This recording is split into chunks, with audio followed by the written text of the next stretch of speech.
All right, so for those of you that have an EcoDiesel, this is a video about your electronic throttle control. And when it goes out or you get the error on your dash that says service electronic throttle control and you start bogging down, one solution, and the solution I'm going to go with, is to do an electronic throttle control delete. So for those of you that, like me, are not mechanics, when you're looking at your truck, sorry for the break. Okay, so generally when you're looking at your truck, you have a few components that I've already removed, but you'll get the idea. So when you're looking in your engine, you take your engine cover off, you'll see here, you have your hose. This is mine. It comes up from your turbo intercooler on that side over there. Okay, it comes up. Normally it has this clamp on there, but I cut mine off and I'll show you in a minute why. So that's on here like this. Where is it? Like this. This is hooked up to this black piece that has a sensor. Okay, it's normally sitting up like this. This little silver piece is in there. Then you have this sensor that plugs in there. I already pulled mine off. And then when you pull that out of the way, which there are 4 long, tedious bolts in there, okay? They are 8mm. It's an 8mm head. You get one there, and then 2 underneath it, okay? So when you pull that off, disconnect it from the hose, the turbo hose. So for that, to disconnect from the turbo hose, what I did was I took a couple screwdrivers and I popped them in here, slid this back, popped it off. It took some fighting, but I got it off, okay? So you get this bad boy off of here, set it to the side. You'll need that later.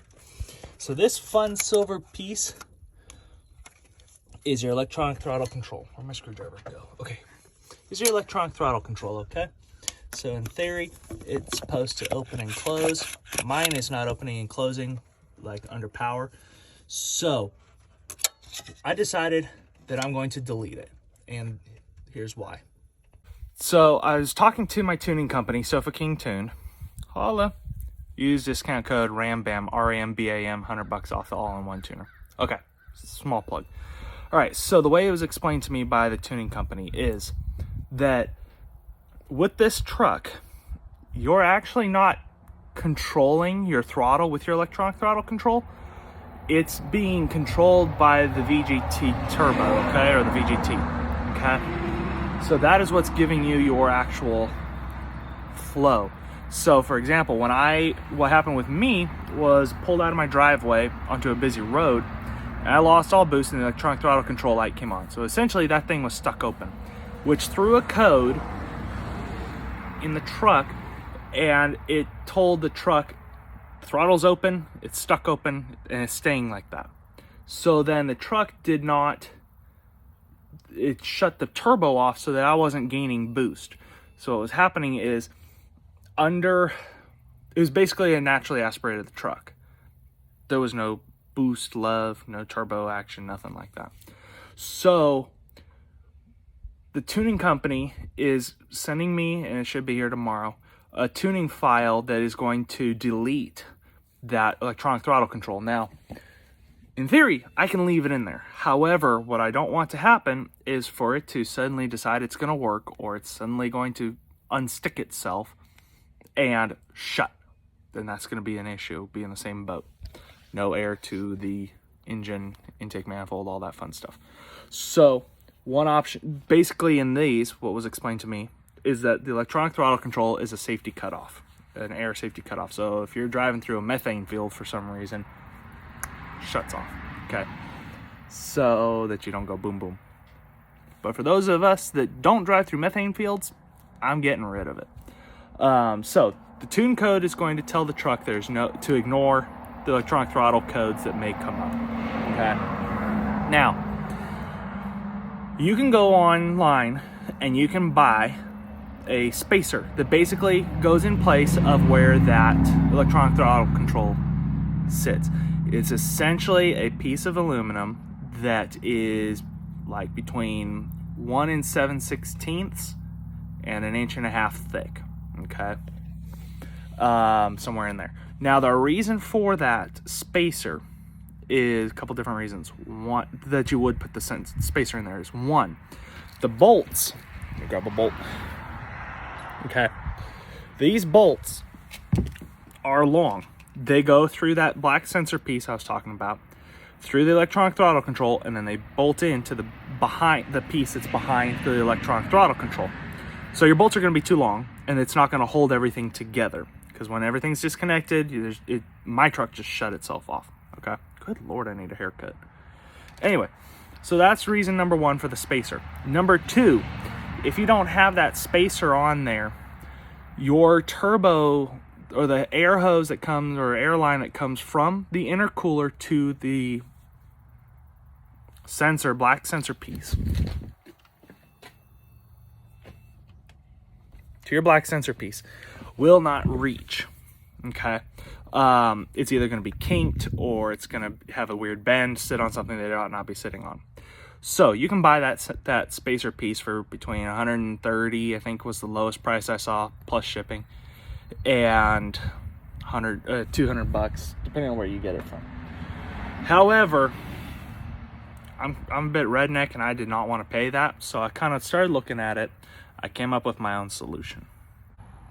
All right, so my solution. I have not yet fully pulled off the electronic throttle control because it seems to be stuck in there. I'm hitting something, so I need to still mess with that. But one of the things that you'll do is there is where did it go? Okay, so you'll have this bolt in there, okay? So it basically holds whatever the hell this thing is into place. You'll have a nut up on the top that's down in this hole, okay? That's a 10 millimeter. It's easy to take out. However, you have this bolt that runs into the electronic throttle control over in this thing. This rests on it. So what I did was I got in there and I unscrewed it so I could pull it out. So this nut right here is basically welded onto there, or soldered, or whatever, tacked on. So it's solid. So what I discovered in my pulling apart of things is that, where's the sensor go? Sensor piece. Hang on, I gotta find my sensor piece. Okay, so what I discovered is that between this piece and the clip or clamp that holds your charge line, I believe it's called a charge line, so this clip to here, I discovered that the diameter, even though the hose is technically a 3-inch diameter hose, that it gets choked down to about 2 inches or so. Okay, in here, 2-inch diameter, 2-inch, 2-inch and a quarter, something like that. Okay, so what I discovered in going through a stroll through Lowe's Home Improvement is that if you have this fun little sensor piece, you can go and pick yourself up a piece of PVC pipe. I went with this length, or this piece, because I liked the length, and with the size and diameter and stuff, you'll see why. But I bought this piece. It fits on here nicely. It's rather snug, but it fits, okay? And since I'm holding the phone, I only have one hand, so it's not gonna get on there all the way. I have the plug because, well, we don't want air escaping, and it already had a hole in it, and I did not feel like trying to go and hunt and find more stuff. So I'll clean that out, obviously. But the main thing is, when I bought an initial, like a coupler, but there's a rib on the inside that I did not want, because that would restrict airflow, okay? So the other reason why I went with this piece is the sensor piece fits inside this pipe beautifully. Then the turbocharge line with the clip-on, or the clamp, it wouldn't fit on here, and I didn't want to try and put it inside of a pipe, because then, one, I could have fitment issues, it would slip out, and I wouldn't get a good seal. But with this piece of pipe, the outer diameter is just the perfect size to, with enough finagling, you can get that sucker in there, or you can get the hose around the outside of this piece of pipe. Okay, I haven't fit the white one, I had a different piece. So you slip your hose clamp on there, slip this on there, clamp it down, and then reinstall, pull the throttle control out, bolt this guy back on, and the white pipe will fit on there. That gets all your spacing proper and correct, fixes it all. So that was the first thing I bought. Second thing is, I bought new bolts. So the bolts, these long, where do I keep putting my bolts? Okay, here's just another one. So these long suckers are an M6-1 or by 1, okay?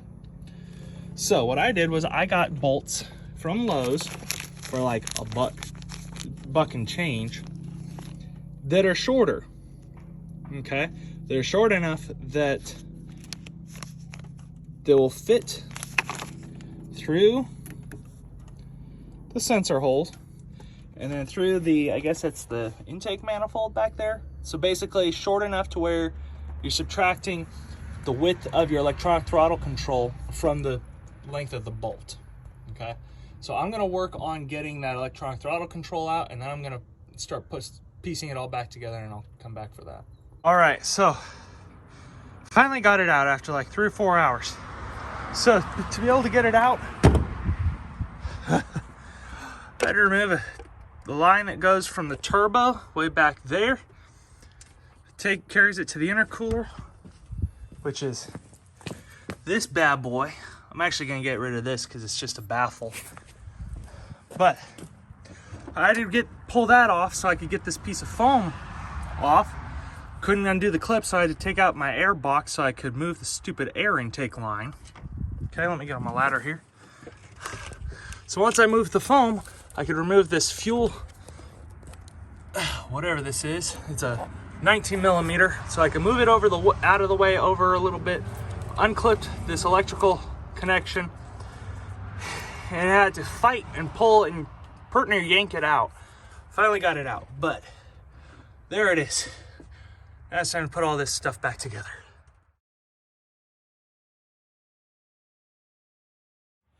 All right, so this is just a real quick little sidebar, something that I had to do for my throttle body delete, because the hose is just a piece of scrap. But imagine when you put the hose onto the piece of white PVC that's in the truck, I didn't want to take it all apart. When you slip the hose on here, it doesn't have enough to grab onto when you throw a clamp around it. So, because the pipe is so slick. So a few things that I did to fix that was, one, I used this bit. It's basically a bunch of little teeth. You pop it into your drill, and I ran it around the outside of the piece of pipe, like so. What that does is it gives it the hose some texture and something to kind of grab onto.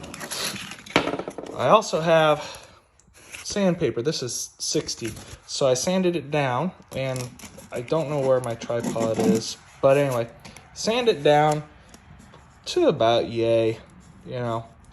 And then the really fancy thing that I did was take yourself some baling wire, okay? You can get a big ass spool of this stuff any hardware store, or you probably have it laying around. Cut yourself a piece of baling wire that'll wrap around the circumference of your wire or your pipe, but give yourself a little extra on there, okay? So, and my shop is filthy, sorry about that. Anyway, so you have your piece of wire, okay? You take your nippers, yes, they're tin snips, don't hate, and you're gonna come down here, and the main thing is going to be where, so on here, the approximate circumference, or the circumference of the wire, you're gonna measure it out to be as like precise as possible, okay? Then you're gonna wanna give yourself about another ½ inch beyond that. So for kicks and giggles, we're just gonna, for the sake of this demonstration, nip it off there, okay? Then, let me see here. Let's see if I can set y'all, oops. Set you on here like so. Hopefully the microphone still works. Okay, so now that you have your wire, oh, that is still way too long, even for this demonstration. Okay, you just want a little bit of overlap, so like so. Okay, now what you're gonna do is you're gonna go about the middle of the two, you're gonna put a 90-degree bend in the wire. That's gonna hurt my finger. So give yourself a 90-degree bend. Come on. Okay, 90-degree bend. If you have to remeasure, but I've already made one of these, so. Okay. Now, these 90-degree bends and these little bits are important because what you're going to do is you're creating a ring, essentially, or a lip for the hose and the clamp to grab onto, okay? So if you'll look, you'll notice that these just barely reach once it's going to be in there set and solid. You're then going to take a drill bit. And I don't know where my drill bit is, but you take a drill bit, pretty much the exact size of your baling wire. This is not the right size, but it's big enough y'all can see. Okay, you're going to drill a hole, 2 holes. Okay.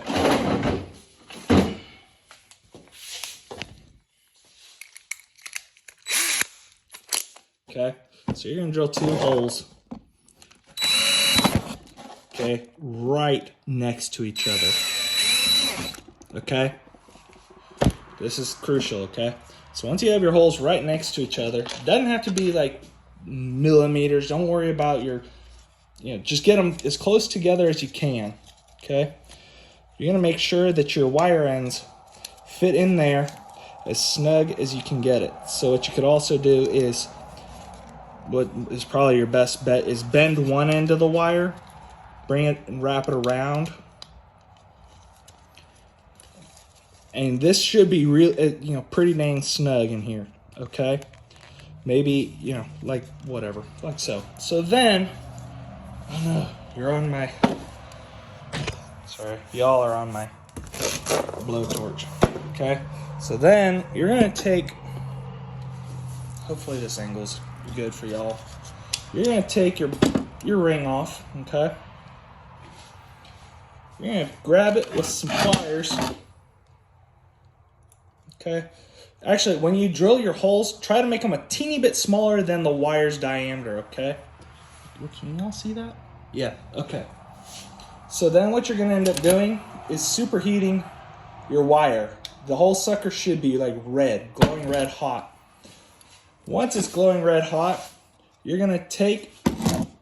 Wait, okay, it's not hot for this demonstration. Don't have it all the way bent. Hold it like here or something like that. Once the whole thing is super red hot, you're gonna take the PVC, you're gonna get the wire in there like so. You're gonna grab the other end, and it needs to be as straight as possible. Okay? You're gonna put the other end in the pipe, in the second hole. Okay? So it's gonna look kind of like that. And when you do that, I'm not gonna heat this up and demonstrate it because it gets dicey. But what you're doing is, 1, you're heating it up so that it's going to hold its form, and 2, your goal is to inlay this wire just a little bit so that it doesn't want to do this junk that it's doing right here. Okay, you want it to sit in there so it's pretty solid. So 1, you're inlaying this so it's not going to move, and the second benefit of it is when you melt it, it's going to push up on the plastic a little bit and melt the plastic up. So instead of your lip being this wide, it's going to actually end up being about 2 to 3 times as wide because you also have the plastic that's kind of squished up around the wire. So, and that's going to be in like the sanded area that you did. That way you have not only coarse plastic for your hose to grab onto, but you're also going to have the wire rib, okay? Now, the other thing you're going to do, once all of this is cooled, and I mean like cooled, you're going to have those in there. It's not a big deal. It's not going to hurt anything. When you go to put this on, or you're going to go to slip the hose on like so, the last bit, so let's just pretend, let me grab the screw here, hang on.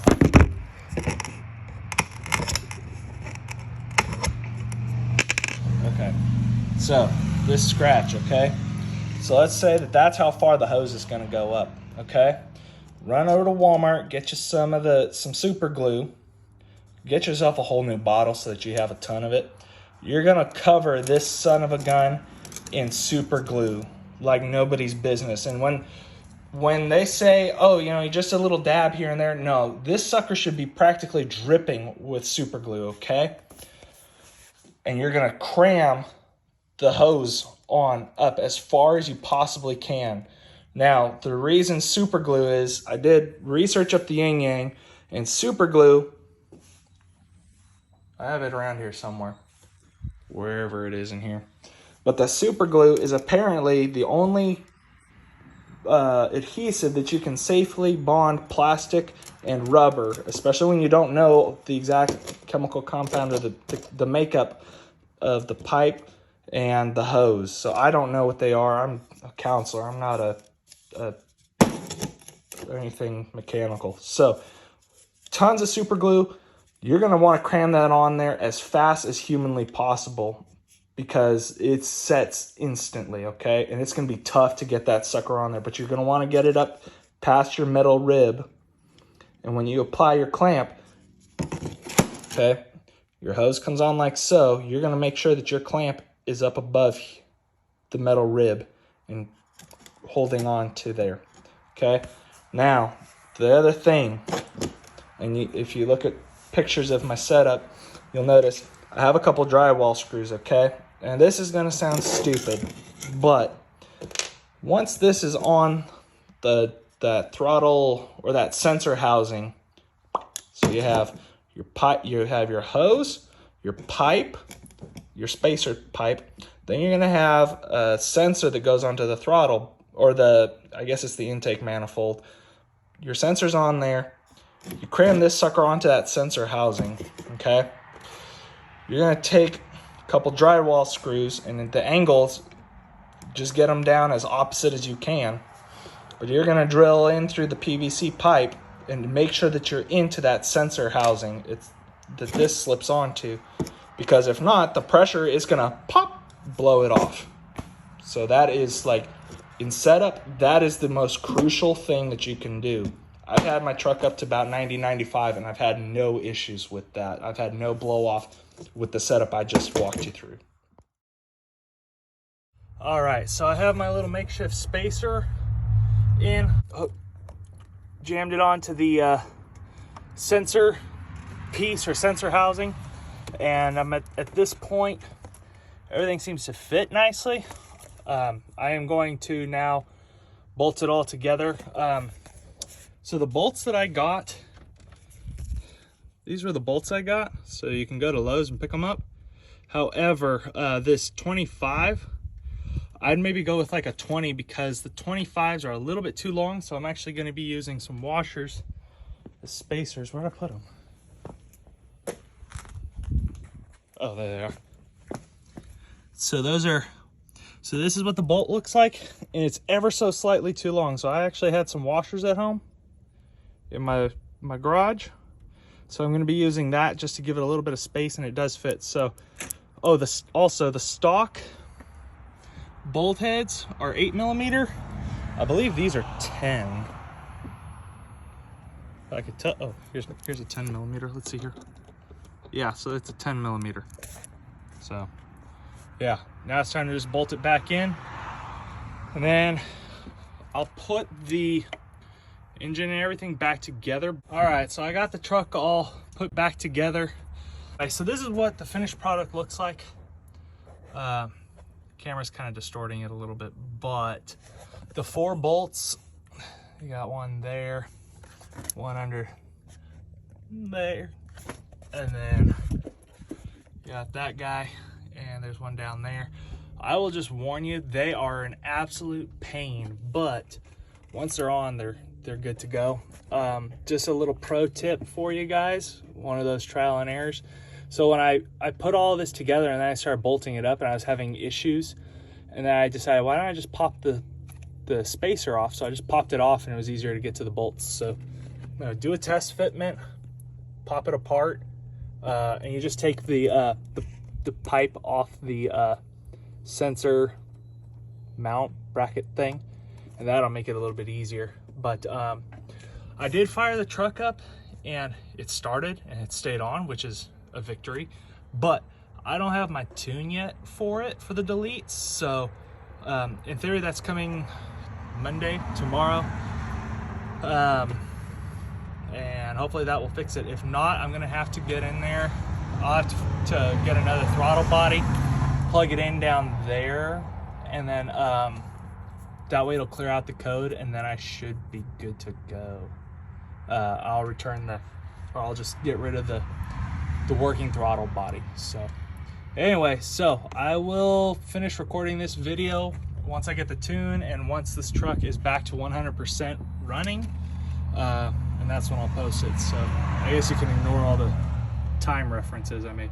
Oh, another pro tip. So there's a black metal bracket that usually sits right here.